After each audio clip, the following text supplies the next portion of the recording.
बिहार की सरकार का फैसला कोई घुसपैठिया कर सकता है क्या?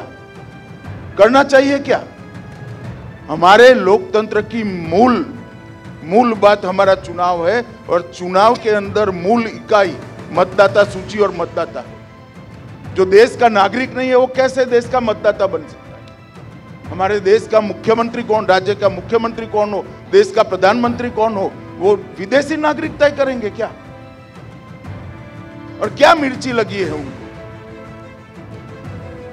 चुनाव आयोग अगर एसआईआर कर मतदाता सूची से घुसपैठिए को निकालता है तो उनके पेट में दर्द क्या है, क्या तकलीफ है?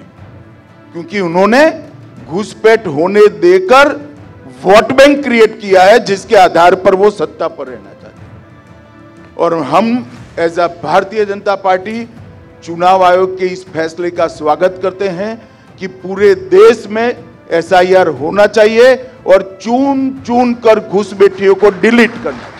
अब आसाम में रुका हुआ है क्योंकि वहां पर भारतीय जनता पार्टी की सरकार आई है। मैं तो बंगाल के मतदाताओं को भी कहना चाहता हूं, अगर बंगाल में घुसपैठ रोकनी है तो इस बार पलट दीजिए दीदी की सरकार, हम घुसपैठ रोक कर बताएं।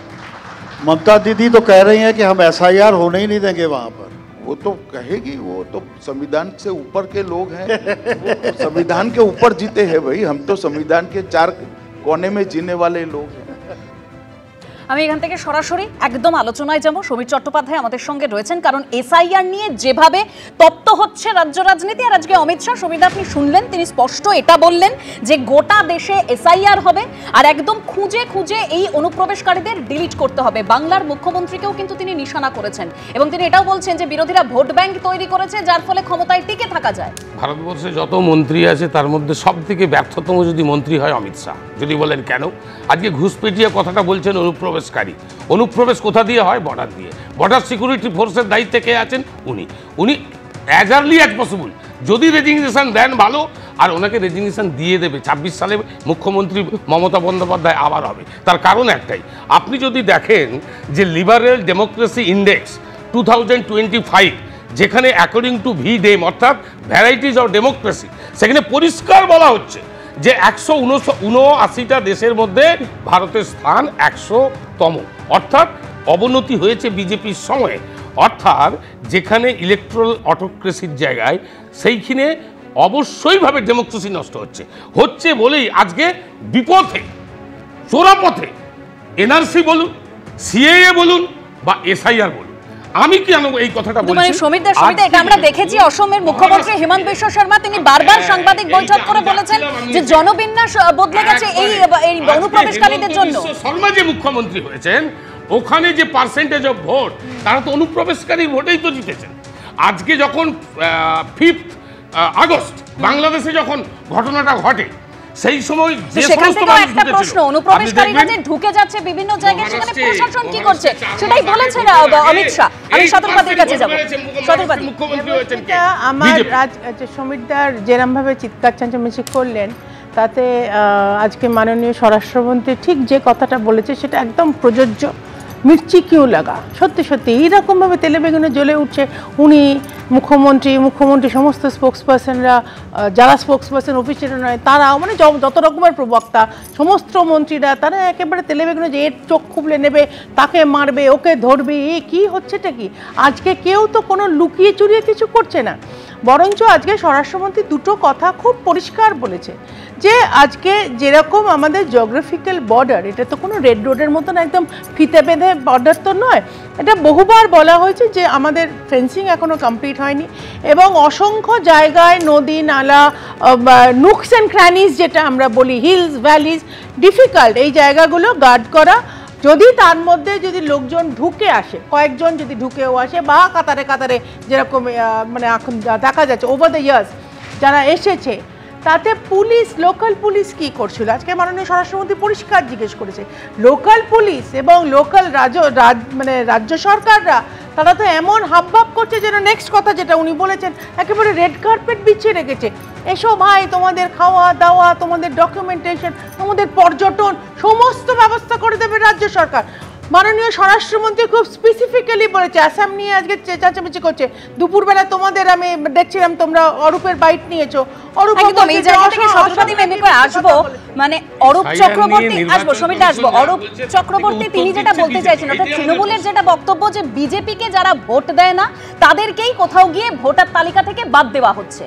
না, এইরকম তো কোনো কথা হয়নি। ইলেকশন কমিশন এই যে সমিতা বললেন না যে সব কি রাগ ঢুক করে মানে লুকোচুরি করে হচ্ছে, কোনো তো লুকোচুরি নয়, একদম পরিষ্কার এসআইআর এর একটা রেজলিউশন এসে গেছে।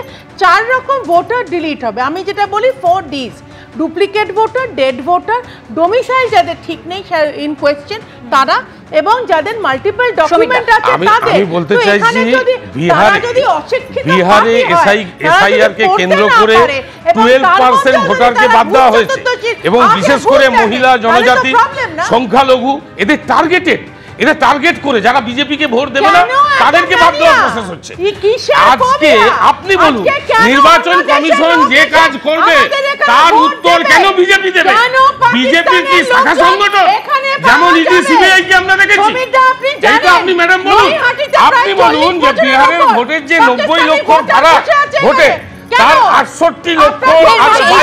মানে সমীর দা বলছিলেন বিহারের কথা, বিহারে প্রায় 50 লক্ষ ভোটারের নাম বাদ গেছে, আমরাও জানি, কিন্তু সেখানে সমীর দা এটাও মনে রাখতে হবে সেখানে বিরোধীদের কোনো বক্তব্য ছিল না। এমনকি সুপ্রিম কোর্টও সেই জায়গায় বলেনি যে এই যে নামগুলো বাদ গেছে সেটা বেআইনি, মানে এই যে এসআইআর এটা যে অসাংবিধানিক, এটাও কিন্তু সুপ্রিম কোর্টের তরফে একবারও বলা হয়নি। রাজগোপাল বাবু বলেছিল যে বেশ সমীর দাকে থামালাম, আমাকে একটু রাজগোপাল বাবুর কাছে যেতে হবে। রাজগোপাল বাবু, তাহলে তো প্রশ্ন একটাই, যদি এসআইআর হয়, এই অনুপ্রবেশকারী অবৈধ ভোটারের নাম বাদ যায়, তাহলে আপত্তিটা কোথায়? না দেখুন, আপত্তি কারোরই থাকার কথা নয়, কেননা আমাদের সংবিধান পরিষ্কার বলে দিচ্ছে কেবল মাত্র নাগরিকের ভোটাধিকার দেওয়ার অধিকার, আর কারণ নেই। যারা নাগরিক নয় তাদের ভোট দেওয়ার অধিকার নেই। অতীতে হয়তো দিয়েছে এবং কার প্রশ্রয় দিয়েছে সেটা সবাই জানি, কিভাবে কে প্রশ্রয় পেয়েছে। এখন সে প্রক্রিয়াকে যদি কেউ বন্ধ করতে চায় এবং সেটা যদি দেখা যায় যে হ্যাঁ ইচ্ছে করে বন্ধ করছে, নিশ্চয়ই প্রতিবাদ করার, হ্যাঁ, যাদের ভিন্ন মতের লোকদের বাদ দেওয়া হচ্ছে। কিন্তু বিহারে কিন্তু সে ধরনের অভিযোগ ধোপে টেকেনি। বলা হয়েছিল গরিবদের বাদ দেওয়া হচ্ছে, যারা পিছিয়ে পড়া জাতি তাদের বাদ দেওয়া হয়েছে। সুপ্রিম কোর্টে সেসবগুলো আলোচনা হয়েছে। সুপ্রিম কোর্ট হ্যাঁ বলেছে আমরা দেখবো কি করে কি হয়, কিন্তু কিছু বলেছে ঠিক আছে, খুব ভালো হচ্ছে। সুপ্রিম কোর্ট এ ধরনের কথা বলেছে। এখন দেখুন, যেটা খেয়াল রাখতে হবে যে 2002-তে যে লাস্ট এসআইআর হয়েছিল, তখন তো এসআইআর হয়েছিল 30,000 কি 29,000 বাদ, 32 লক্ষ বাদ গিয়েছিল, কেউ কিছু বলেনি, সবাই মেনে নিয়েছিল। তখন যারা বিরোধী ছিল তারা মনে করেছিল খুব ভালো কাজ হয়েছে, ঠিক আছে। এবারে দেখা গেছে 2002 সালের পরে 66% ভোটার বেড়েছে, অথচ জনসংখ্যা বেড়েছে তার 31%। বুঝেছেন, জনসংখ্যার থেকে তো ভোটার বাড়তে পারে না, কোথাও গন্ডগোল আছে, কোথাও কারচুপি আছে।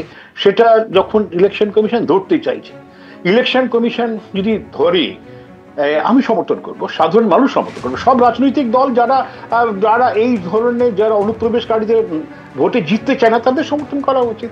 আর যারা জিততে চায়, যারা মনে করে অনুপ্রবেশকারীরাই আমাদের একমাত্র ভিত্তিস্থল, তারা তো চেঁচাবেই। সুতরাং যারা চেঁচাচ্ছে তারা কিন্তু পরোক্ষভাবে তারা কিন্তু বুঝিয়ে দিচ্ছে তাদের খুঁটি, তাদের ভিত্তি, তাদের রাস্তা, ভরসা সবটাই হচ্ছে অনুপ্রবেশ। একদম রাজগোপাল বাবু, যে অনুপ্রবেশকারীদের নিয়ে আমরা কথা বলছিলাম এবং সেই ইস্যুতেও আজকে আমরা কি দেখলাম, অমিত শাহ অর্থাৎ কেন্দ্রীয় স্বরাষ্ট্রমন্ত্রী তিনি সরাসরি নিশানা করেছেন স্থানীয় প্রশাসনকে, আক্রমণ করেছেন। তিনি কি বলেছেন শোনাব।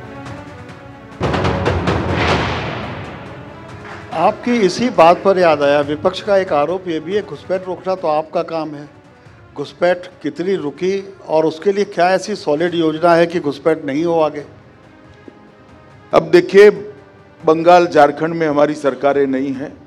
मैं इस आरोप का डिटेल जवाब भी आपके मंच पर देना चाहूँगा। जिन्होंने बांग्लादेश का बॉर्डर देखा होगा, कश्मीर का, पंजाब का बॉर्डर देखा होगा, उनको मालूम है बॉर्डर कोई सीधा साधा पटने शहर की रोड की तरह नहीं है। वहाँ सैकड़ों नदी नाले हैं, बड़ी बड़ी नदियाँ हैं, बड़े घने जंगल हैं, ऊंची पहाड़ियों की चोटियाँ हैं, पत्थरों से बनी भी बॉर्डर है, जहाँ फिजिकली भौतिक स्वरूप में फेंस लगाना संभव ही नहीं है। वहाँ पर 24 घंटे निगरानी भी संभव नहीं हो पाती। बारिश के समय में तो बड़ी से बड़ी निगरानी की बोट भी बहकर चली जाए, गंगा इतने फोर्स से बहती है। इन लोगों को दिल्ली की लुटियन में बैठकर बात करना है, कभी बॉर्डर जाकर देखे तो मालूम पड़े। तो बॉर्डर में कई ऐसी जगह हैं जहां पर टोपोग्राफी के कारण, क्लाइमेट के कारण, नदी के बहाव के कारण घुसपैठ नहीं रोक सकती।